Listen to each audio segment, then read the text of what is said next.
nagkaroon po kasi ng ng about sa issue ganun. Anong issue?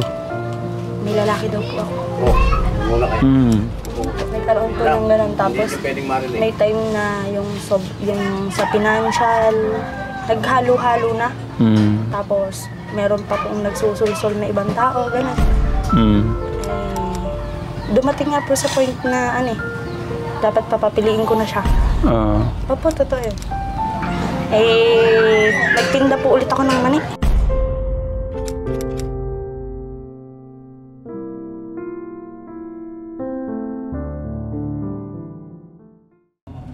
Magandang hapon, mga katekram. Ayun kay Mary.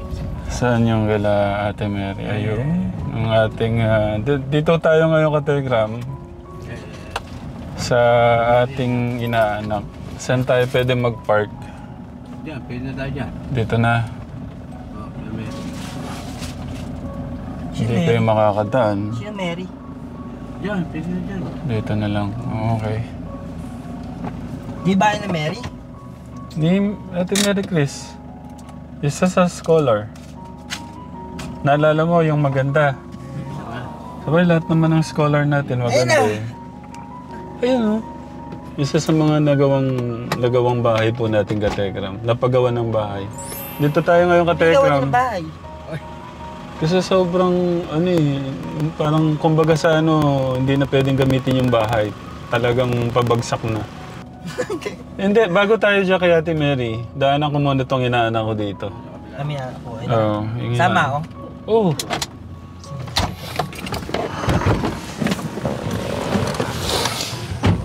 Okay.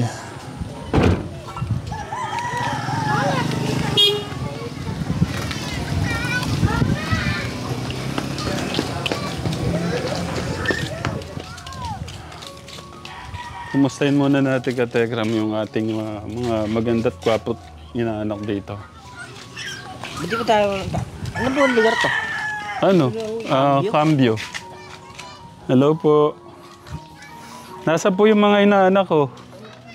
Na-miss ko itong mga inaanak ko, napaka-sweet. Katekram. Hello po. Magandang hapon. Kumusta? Okay, malakit yan. Bakit? Anong nangyari sa tiyan mo? Inaanak. Ba't inaanak? Yung mga inaanak ko, kategram. Hindi po ako nakakapaglinis. Ba't hindi ka mag-bless? Ba't inaanak? Inaanak. Sa kasal. Ba't daw inaanak? Sabihin mo nga. Sa taas ko lang ako maglinis ng, kakalaba ko lang din po. Kumusta? Masok po kayo dito sa loob. Dito po kayo sa loob. Nasa si, Ay, nagtrabaho po. Di na po kayo pumasok po kayo linis. Wala pa po akong linis. Di ko po alam na pumunta kayo. Hindi ba? Kakataas ko lang din ako sa'yo maglaba. Nakalunok ka ba ng pakwan? Opo. Malapit lang ako akong mga anak. Pasok na ako. Opo, ay, pasensya na po. Magtutupi mo na ako ng damit. Kakalaba ko lang din po kasi. Nasaan yung maliit? Andiyan po sa labas. Tubig pong malamig. Gusto niyo po ba? Hindi, tapos na. Makikiano sana kami eh. Makikichismis. Ano po bang chismis? Kasi nababalita sa amin na yung mga sabi, yung inaanak mo daw, hiwalay na. Tapos nakibalita naman ako kay ate, sa ating scholar dito, katekram. Sabi ko, sige, nandito na rin kami sa Santo Lucia. Kumustahin ko na sila. Hindi, nagkaroon po kami ng problem. Ha? Nagkaroon po kami talaga ng problema. Totoo po yun. Naghiwalay talaga kayo? Hindi naman po totaling hiwalay. Nagkaroon lang po ng misunderstanding. Bakit? Po, Bakit? Anong... about sa mga... Ay, Hello? Pero sabi ko... Magaling na magsalita ngayon. Oh, God bless. Kamusta ka? ay, kamusta daw? Saan yan? Ano sasabihin? Buhay pa. Buhay pa. Totoo na, kaya lang, hindi naman po totaling hiwalay. Mm. Nagkaroon lang po kami ng nagkaroon lang po kami ng hindi pagkakaintindihang dalawa. Tapos dumaan po kami sa mga pagsubok na sobrang lala na talaga. Okay naman na po kami. Kaya lang medyo nagkakaroon lang po ng ano, sa financial kasi nga po kagaya ngayon, malapit na po ako Paano mag-anak. din mo sa Eh, hindi pa naman po kami masyadong, hindi po kami nakapaghanda sa ganito. Oo. Ang inaano lang namin ngayon, nag-iipon pang sa baby. Kasi malapit na ho akong mga anak, wala pa ho akong gamit. Kagaya po bukas, ibinigay po sa akin dun sa ultrasound. Kaya naghahanap po siya ng pang ano sa ultrasound. Kasi nga po bukas binigyan po ako ng due date. Hanggang bukas lang po ibinigay sa akin due date pang ultrasound. Naghahanap po siya ng pera. Nangiigat nga din po siya. Paano? Nangiigat. Yung pong ganito. Oo. Yung Alam ko yung ano. Ay, Hindi, no, alam ko yan, yung ayan. igat. Siyempre, ninong niyo ako eh. Bakit ano bang ano? Nagkaroon po kasi ng ano, ng about sa issue, ganun. Anong issue? May lalaki daw po ako. Muna kayo. Nagkaroon po ng ganun. Tapos Hindi pwedeng marinig. may time na yung sa financial, naghalo-halo na. Tapos meron pa pong nagsusulsol na ibang tao, ganun. Eh, dumating nga po sa point na ano eh, dapat papapiliin ko na siya. Opo, totoo yun. Tapos, hanggang sa, ayan, umabot nga po sa muntik na kami nag-iwalay. Parang ang gulo, ang ano pa, parang naapektuhan, ang mali lang po namin, nagpa-apekto kami sa iba. Yun po yung naging problema namin. Tapos, nagtinda po ulit ako ng mani. Opo, para lang po ma-survive ako. Kasi kinuha po yun ako eh. Tapos nagkaroon nga rin kami ng karoon po kami ng problema. Anong problema? Siyempre, hindi din naman po sila masisisi kasi nga, iba yung ibang tao, sali-salita. Tapos yun, tapos kaming mag-asawa, naging ano namin, nagpadala kami sa sabi-sabi. Doon sa mga dumating na pagsubok, ano yung natutunan mo doon? Dapat hindi nagpapa-apekto sa iba. Tsaka sabi ko nga, alam ng Diyos kung ano talaga yung totally pong nangyari. Kasi ang hirap po nung malayo ka sa side mo. Malayo din nung, ang hirap po ng ganun pala. Yung po, parang ikaw naman nakakaintindi sa sarili mo.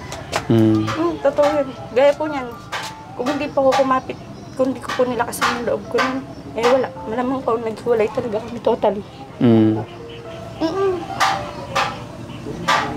Kasi malayo ako sa family ko.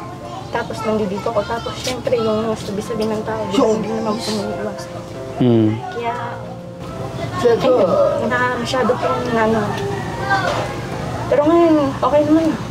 Sa awa naman po ng Diyos, medyo ano na kami. Hindi naman na po, wala naman na po kami pinapakinggan, kundi ako lang. Ako lang, tsaka siya lang nagkakaintindihan ng ngayon. Hindi na kami nakikinig sa sabi-sabi ng iba. Ala na ako kami, kumbaga sa ano, ala na po kami pakialam sa ibang tao, ganun. Ang hirap lang po kasi yung pinapakilaman nila yung buhay mo. Tapos ikaw wala kang ginagawa. Tapos ganun yung i-analyze. Ang masaklap lang doon, parang may namniwala sa amin. Nagpa-apekto kami. Kaya, ayun po. Sa mga ano po, sa mga bago lang po na makakapanood ng kwento ng buhay po ng mga inaanak ko, para lang po alam nyo kung gaano ho sila kasolid noon. Tinanong ko pa ho sila, anong bang gusto nyo? Kahit pa paano masimulan yung bahay o may pakasal kayo. Ang hilig po ng aking inaanak, talagang mas gusto ikasal sila. Kaya sabi ko nga, siguro talagang pagsubok lang. Kaya lang sobrang bigat. Kasi hanggang ngayon pag nagsisinking sa utak mo, bumabalik lahat. Kaya... ilang ano na ba yan? Ilang buwan na?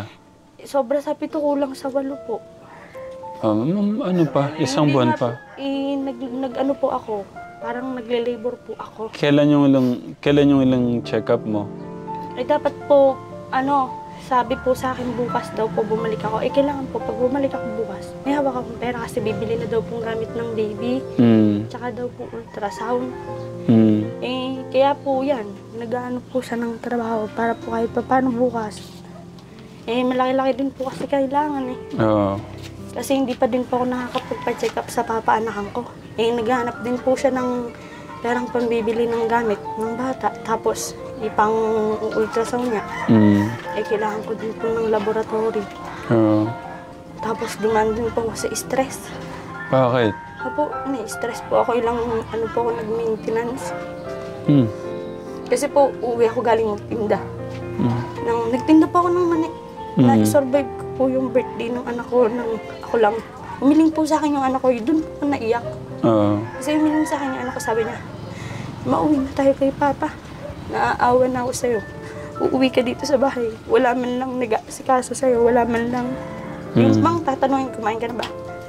O naghanda man lang ng bibisan mo gano'n. Kinaya ko yun. Kinaya ko po ng halos 1 buwan. 1 buwan kong kinaya ng ako lang.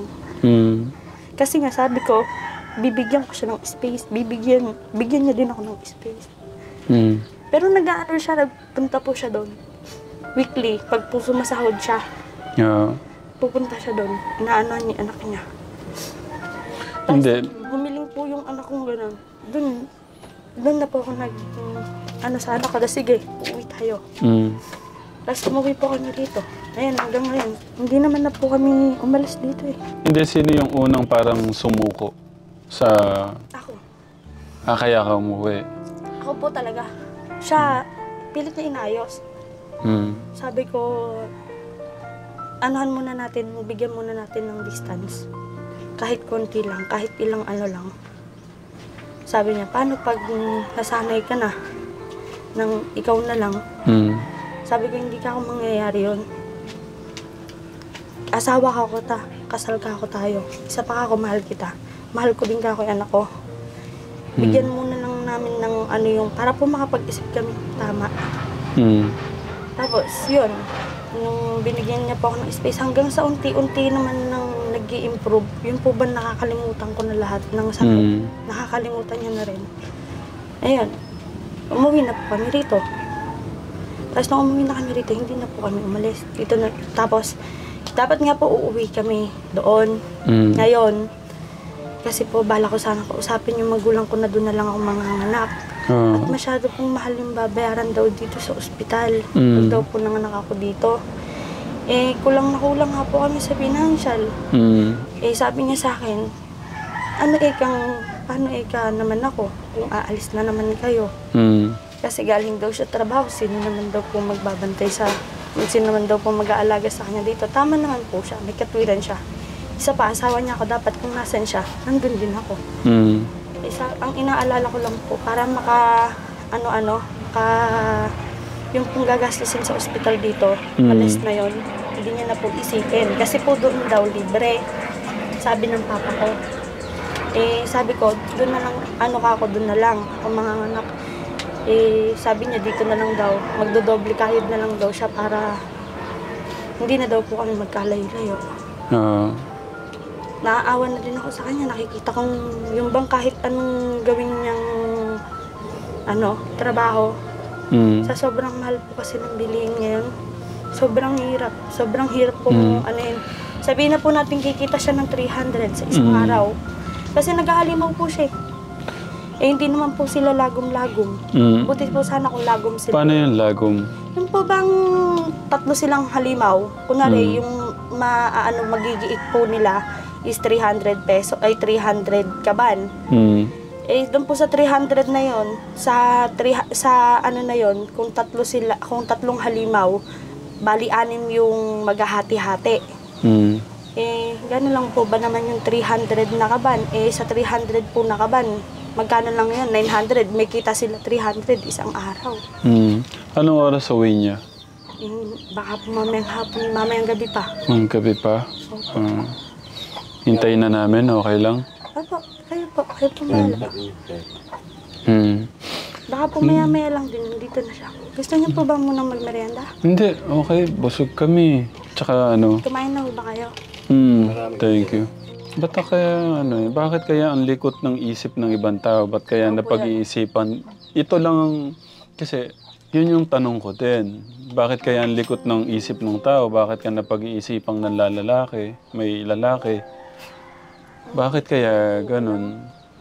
Hindi ko din po alam. Sabi ko nga, nakikita ng Diyos kung ano yung alam. Tapos nung umuwi, sabi nga po nila, nung umuwi daw po ako sa amin, nagkaroon daw po ako ng asawa. Sabi ko, linggo-linggo siya umuwi sa amin.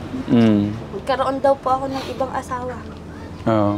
Sabi ko, ayun, buti po doon, simula nun, hindi na siya nagpa-apekto din sa salita na yun. Kasi sabi niya, linggo, siya ang nakakaalam. Kasi tuwing pong siya, uuwi siya sa amin. Tsaka nakikita niya, tatawag po ako sa kanya, pagod na pagod ako galing sa pagtitinda. Sabi nga po sa akin ng anak ko, uuwi na, aalis po ako doon, tulog pa siya. Uuwi po ako, patulog na siya. Okay, tapos yung ibang kinaka-stress mo, nalinaw naman. Opo, sa totoo lang ngayon, wala naman na po ako masyadong naisip, kundi yung kami na lang po. Tapos ngayon, pag po kunwari may problema ako, ino-open up ko na sa kanya. Pag may problema siya, nag-open up na rin sa akin. Gusto ko malaman, gaano katagal yung paglayo nyo? Almost 1 month din po. Isang buwan lang? Opo. Mm. Almost 1 month lang po kami. Iba talaga yung mga marites, no? Pagka napunta na sa amin yung balita. Sabi nga po nila, may dagdag na yun. Opo. Okay. Sa pagkakaintindi ko, wala na yung hanap buhay nyo. Pero natutuwa ako, nakita ko, napaayos nyo yung bahay nyo. Anong nangyari? Ba't nahinto yung hanap buhay nyo? Naalala niyo po ba nung pong di ba hindi na po kami nag-i-improve yung pagtitinda, tapos bukod nga po sa walang rep, wala pong kaming rep, di ba? So naaano lang po siya sa yelo lang. Kadalasan po nasisira. Nasisira, di inaano lang po namin. Tapos yung nga pong ibang pera, ginamit po muna namin din kasi po tag-ulan. Inano din po namin, pinandagdag din po namin. Di ba yung naalala nyo po yung inano nyo sa amin sa kasal? Hindi po namin ginalaw yung pera na yun. Ang ginawa po namin, pagkatapos po namin kasal, pinagawa po agad namin itong bahay. Yun po yung, kaya sabi nga namin, itong bahay na to, ano din po sa inyo. Thank you Kala ko yan na yung parang kinikita nyo tapos... Yun nga, yun po. Kagaya yun, yung pagtitinda na yun. Magtitinda din po kami ulit. Pero sa susunod na, pag po nakapanganak na ako, magtitinda po kami ulit. Kasi pinagplaplanuhan po namin ulit yung mag-asawa. Nagamit po namin yung pera na yun, pinanggastos po namin kasi di ba bumabaha po dito pag umuulan. Lagi po umuulan yun. Kaya sabi ko, ito akong bahay na to, pagka ako namin ng bahay, hindi naman na po mauubos, di ba? Hindi na po mauubos yung pera. Makikita naman namin. Importante, no? Apo. Kaso wala pa siyang, hindi pa siya napabintana. Apo. Ano lang po yan, yung bintana yun, hindi bukas lang. Pero okay na po yan, kasi yan lang naman yung gusto namin bahay, yung Basta po yung... Okay. Pakita mo nga, Kuya August, ikot mo lang dyan sa harap. Yan, kategram, yung... napagawa po nila. Ito po, pinantay na ho namin dito. Kasi po, bumabaha nga dyan. Opo, ito yung mataas nun. Opo, Tapos... mababa yan. Di ba may hagdan po yan dati? Naalala ko. Opo. Inano po yan. Bumabaha po kasi dyan. Tapos, dito po yung...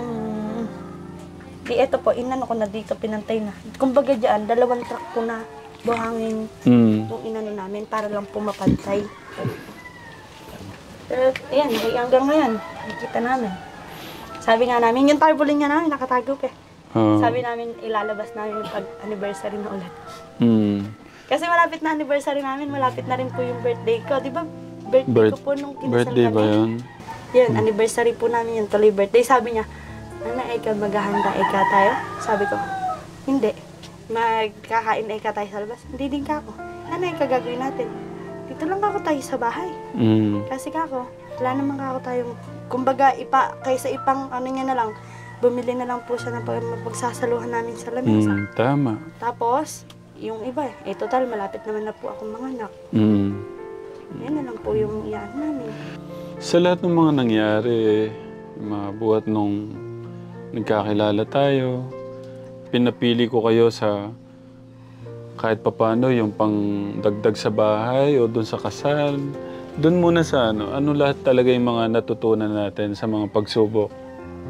Nagpapasalamat po. Unang-una, nagpapasalamat po kami sa inyo. Kasi nga, yun po bang nandun kayo nung nagkaroon kami ng dalawa. Tapos, binigyan niyo po kami ng chance na napakita yung pagmamahalan namin sa buong mundo. Natutunan ko lang po sa buhay, yung po bang wag agad-agad magtitiwala sa tao. Yung po bang kahit nagano pa siya kabait sa harap mo. Kasi sabi nga nila, backstabber. Yung po bang tinitira ka nila ng patalikod. Pero sa lahat po ng mag-asawa, tatag, tibay, lakas ng loob. Tsaka yung kayo lang po yung nagkakaintindihan. Wala kayong pinapakinggan na panig ng ibang tao.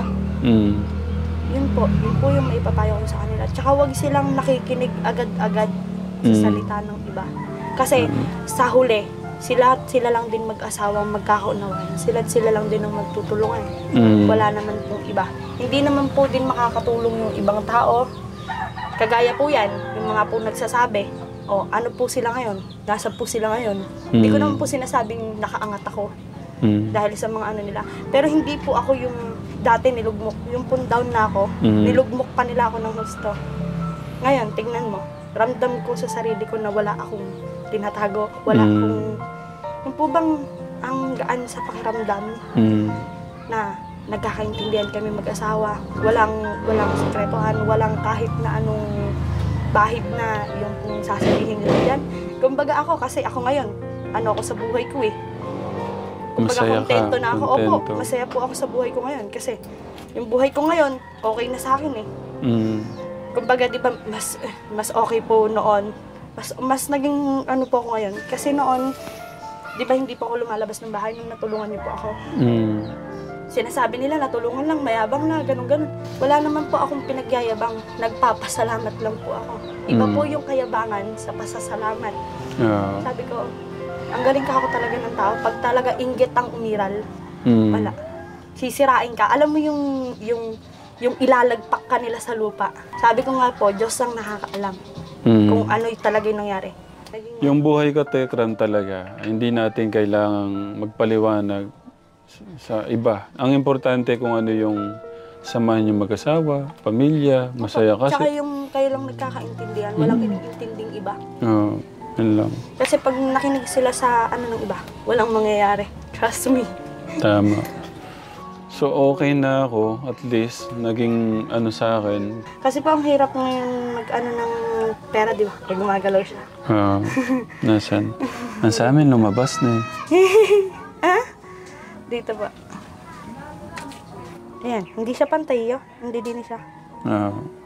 Ayan. Hindi na. Napaka-bless mo. Yung iba, kahit anong gastos, milyon pa ginagastos nila, nagpupunta pa ng abroad. Tingnan niyo po yung bata dito. Meron pong namatay dyan na sobra sa 7, kulang din po sa 8. Kahapon, nag-labor po ako kahapon. Pinipilit ko po, sabi ko, anak, huwag ka muna lalabas. Bukod sa wala ka pang gamit, wala pa tayong pera. Mapapilit ko siya kinakausap. Sabi ng papa niya, huwag ka munang lalabas, anak ha. Bunso, sa na lang. Dapat saktong buwan ka lumabas. May pera na si papa nun. Totoo lang din po ako kapag nakikita ko, kinakausap niya yung, ayan, gumagalaw nga siya. Yung nakikita kong kinakausap niya yung anak niya sa tiyang ko. Nakaisip na nga siya agad ng pangalan eh. Anong pangalan daw? Pag daw po lalaki, Kenji o Kevin. Kenji, Kevin. Apo. Pag naman daw po babae, Catherine Faith. Ba't Catherine Faith? Kasi po, yung pong anak niya, Kay. Kay din po gusto niyang, sabi niya nga gusto ko babae.